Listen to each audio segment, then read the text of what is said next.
Just work hard, save your money, and you'll be fine. Sound familiar? Maybe your dad said it, maybe your mom, maybe your uncle at Thanksgiving after his third beer.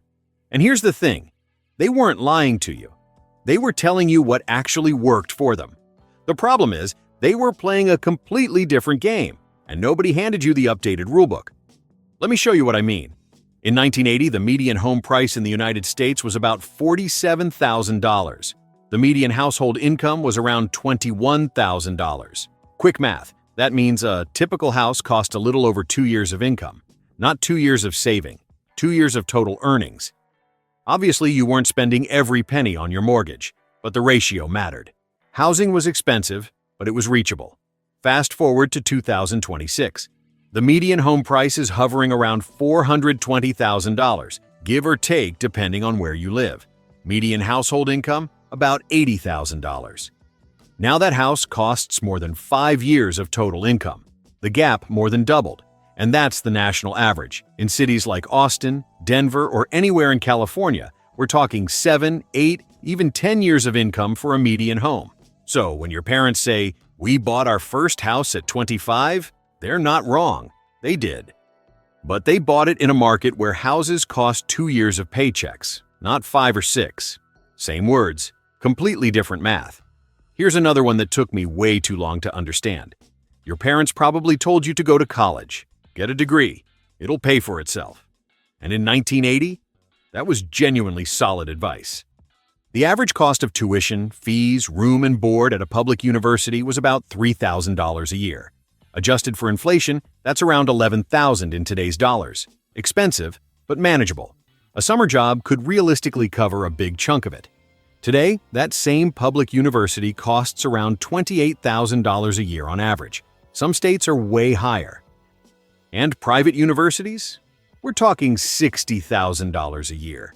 Not because colleges got fancier, though some did, but because state funding collapsed, administrative costs exploded, and the whole system shifted the burden onto students.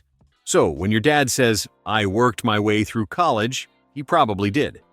Working 15 hours a week at minimum wage in 1980 could cover about half your tuition at a state school. Today, that same 15 hours at minimum wage covers maybe 6%. You'd need to work around 60 hours a week just to pay tuition. Not books, not rent, not food, just tuition. It's not that your parents lied. The math just changed underneath everyone's feet. Now let's talk about something that might be the biggest shift of all: retirement. When your parents entered the workforce, many jobs came with something called a pension. A pension is basically a promise. Your employer says, "Work here for 30 years, and when you retire, we'll pay you a monthly check for the rest of your life." You didn't have to manage investments. You didn't have to guess how much to save. You showed up, did your job, and the company handled your retirement. It was like a financial safety net you didn't even have to set up yourself. Today, pensions are nearly extinct outside of government jobs and a few old-school industries. Instead, most people get access to something called a 401k. And a 401k is a totally different animal. It's a retirement account where you put in your own money, you choose how to invest it, and you hope it grows enough over 30 or 40 years to fund your retirement. Here's the tension. Your parents' generation was handed a parachute. Your generation was handed a sewing machine and some fabric and told, "Good luck, make your own."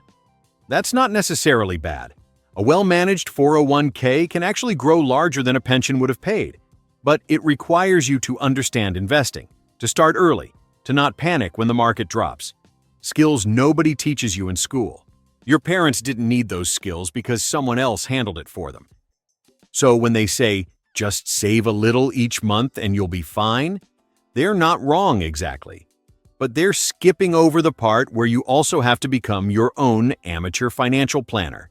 Here's another thing that's completely different: interest rates on savings. In 1980, if you walked into a bank and opened a savings account, you might earn 12 or 13% interest per year. Not a special deal, not a promotional rate, just a regular savings account. Your money would nearly double in 6 years just sitting there. For most of the 2000s and 2010s, savings accounts paid basically zero, like 0.01%. Your $100 would earn 1 penny per year. Recently, rates have climbed back up to around 4 or 5%, which feels like a miracle compared to what we had. But it's still nowhere near the double-digit returns your parents could get just by parking money in a bank. This matters because the advice, "just save your money," hit different when saving actually paid you.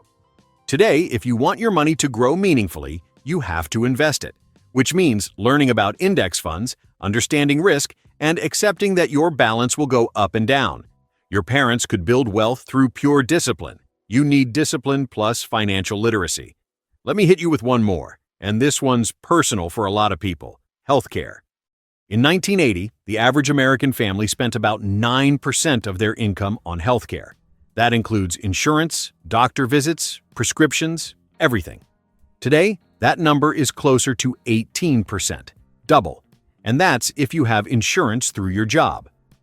If you're self-employed, or your employer offers a lousy plan, or you're between jobs, healthcare costs can eat a third of your income or more. Your parents could take a risk on a new job or a small business knowing that healthcare wouldn't bankrupt them. Today, people stay in jobs they hate specifically because they can't afford to lose their insurance. That's not a personal failing.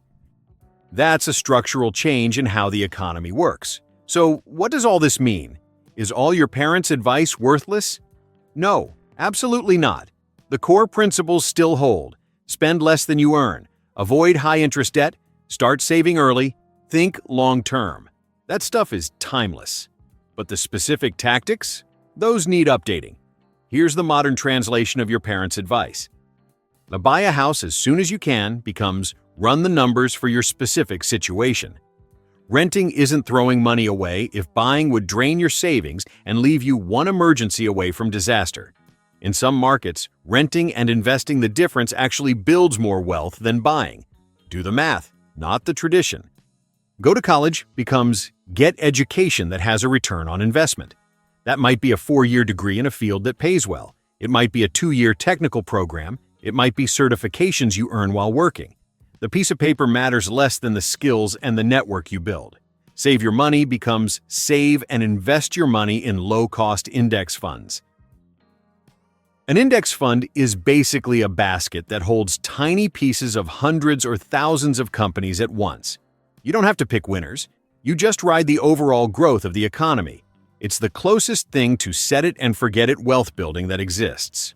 Work hard and you'll get ahead becomes work hard and work strategically. Loyalty to one company rarely gets rewarded the way it used to. People who change jobs every few years often earn significantly more over their careers than people who stay put. The data on this is pretty consistent. Switching jobs is often the fastest way to get a real raise. And you'll figure out retirement when you get there becomes, please, for the love of everything, start your 401k now, even if it's $50 a month, even if it feels pointless. Time is the most powerful ingredient in building wealth, and you can't get it back once it's gone. Here's the honest truth. Your parents gave you the best advice they had. They wanted you to succeed. They shared what worked in their world.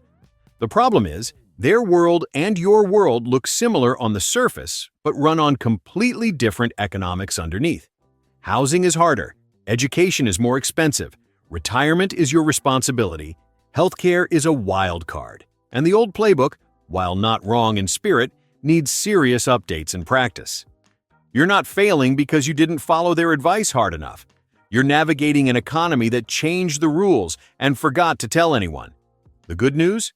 Once you understand the new rules, you can actually make smart moves. It's not hopeless, it's just different. And different once you see it clearly is something you can work with. If this helped you see the game a little more clearly, subscribing to Like Your 5 means you'll catch the next one. We break down money stuff without the jargon, without the judgment, and without pretending it's easy when it's not. See you in the next one.